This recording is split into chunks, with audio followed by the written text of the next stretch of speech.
जवान बेटी की मौत से उत्तर प्रदेश के हाथरस में निर्भया का परिवार टूट गया, बिखर गया। पीड़ित की मां को यकीन नहीं हो पा रहा कि वो अपने जिगर के टुकड़े को एक बार गले से भी नहीं लगा सकी।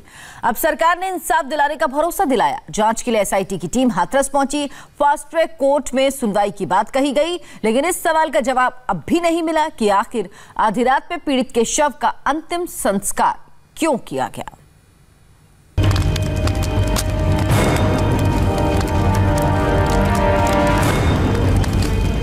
पुलिस प्रशासन ने उन्होंने कोई भी बात नहीं मानी हमारी।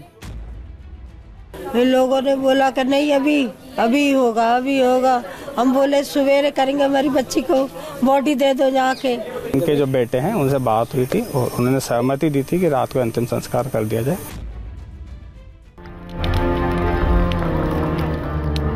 ये तस्वीरें हमें हिला कर रख देती हैं। हमारे सौंदर्य बोध को सदमा पहुंचाती हैं और हमें बेचैन कर देती हैं। उत्तर प्रदेश के हाथरस में पुलिस धृतराष्ट्र बन गई थी।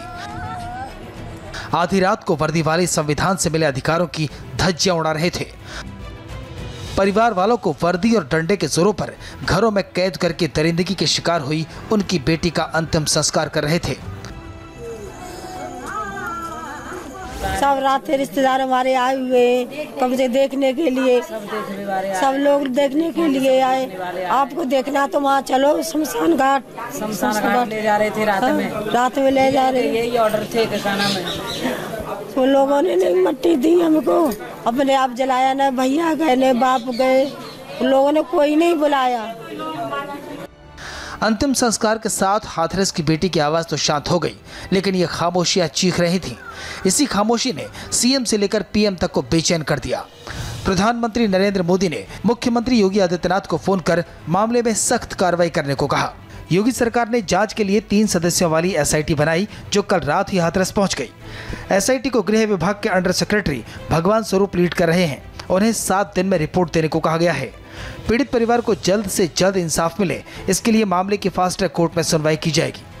हाथरस कांड में रेप पीड़िता की मौत और फिर जबरन अंतिम संस्कार कराए जाने पर चौतरफा घिरी उत्तर प्रदेश की योगी सरकार हरकत में आई है और सरकार ने आनन फानन में 3 सदस्यीय एक एसआईटी का गठन किया है। गृह सचिव की अध्यक्षता में बनाई गई इस एसआईटी में 3 सदस्य हैं जो समय सीमा के अंदर अपनी रिपोर्ट देंगे और इस पूरे मामले की तह तक जाएंगे। फिलहाल ये जो एसआईटी है ये चंदपा कोतवाली पहुंची हुई है और यहाँ पर इस केस से संबंधित तमाम जो तथ्य हैं, जो डॉक्यूमेंट्स हैं और पुलिस की तरफ से जो कार्रवाई की गई है उसका अध्ययन कर रहे हैं। पहले तो बेटी से दरिंदगी हुई और फिर पुलिस वालों ने आधी रात को बिना परिवार अंतिम संस्कार कर दिया। इससे पूरे गांव में गुस्सा है, परिवार वालों की आंखों में अंगार है। शाम होते होते लखनऊ में सीएम हाउस से परिवार वालों के पास फोन आ गया। खुद मुख्यमंत्री आदित्यनाथ ने पीड़ित परिवार से वीडियो कॉल पर बात की। सीएम योगी ने परिवार को भरोसा दिलाया कि इस मामले में सरकार जल्द से जल्द इंसाफ दिलाने की कोशिश करेगी। योगी सरकार की तरफ से परिवार को 25 लाख का मुआवजा, सरकारी नौकरी और सरकारी आवास देने का भी ऐलान किया गया। लेकिन इन सब के बीच इस सवाल का जवाब किसी के पास नहीं है कि आखिर आधी रात को डंडे के जोर पर पुलिस ने जबरन अंतिम संस्कार क्यों कर दिया। परिवार को आखिरी बार बेटी का चेहरा तक देखने का मौका क्यों नहीं दिया गया। हाँ, माननीय मुख्यमंत्री से मेरी बात वही है। सीएम साहब ने बताई कि आपकी जो क्या कहते हैं वो जो बेटी की जो घटना है वह तुम्हें पूरा इंसाफ मिलेगा, उसमें कोई फेरबदल न होगा। नहीं, सरकार ने मांग मंजूर कर ली है। ठीक है। नहीं, ये सच तो है कि क्या कहते हैं हमें बेटी को नहीं दिखाया गया। चिता की आग के साथ नैतिकता और बुनियादी सवाल भी जलकर खाक हो गए। एक तस्वीर कह रही थी कि परिवार वाले नहीं चाहते थे कि आधी रात में इस तरह बेटी का अंतिम संस्कार हो।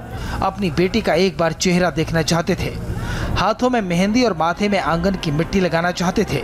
लेकिन यूपी पुलिस का कहना है जो कुछ हुआ वो परिवार की मर्जी से हुआ। ग्रामीण परिवेश में जो लोग भी रहते हैं वहाँ की परंपरा के हिसाब से वहाँ डेड बॉडी रखना नहीं चाहते हैं तथा 24 घंटे के से ज़्यादा का समय हो रहा था तो डेड बॉडी खराब भी हो रही थी। तो ऐसी स्थिति में वहाँ जो उनके अन्य रिश्तेदार थे और गांव वाले थे, उन्होंने डिसीजन लिया और तभी वहाँ अंत्येष्टि हुई।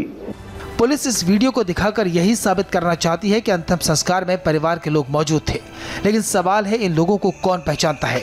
यहाँ न माँ है, न पिता, न भाई, फिर कैसा परिवार। समाज की रीति रिवाज परंपराएं समय के हिसाब से बदलती हैं, ठीक है ना। देखो ये एक्स्ट्रा ऑर्डिनरी सिचुएशन है, समझे ना, ये एक एक्स्ट्रा ऑर्डिनरी सिचुएशन है। इस एक्स्ट्रा ऑर्डिनरी सिचुएशन में कुछ गलतियां हुई है आपसे। हाथरस की बेटी के साथ 15 दिन में 2 बड़े गुनाह हुए। पहले दरिंदों ने उसका गैंगरेप किया, उसे जीते जी मार डाला और फिर स्थानीय प्रशासन ने परिवार की मर्जी के बिना पीड़ित के शव का अंतिम संस्कार कर दिया। जाहिर है सवाल स्थानीय थाने की पुलिस पर, जिले के पुलिस कप्तान पर और हाथरस के जिलाधिकारी पर उठ रहे हैं। आखिर इस बेटी के साथ, इस परिवार के साथ ये अन्याय क्यों किया गया। रवि चौधरी के साथ आनंद प्रकाश पांडे, इंडिया टीवी, हाथरस।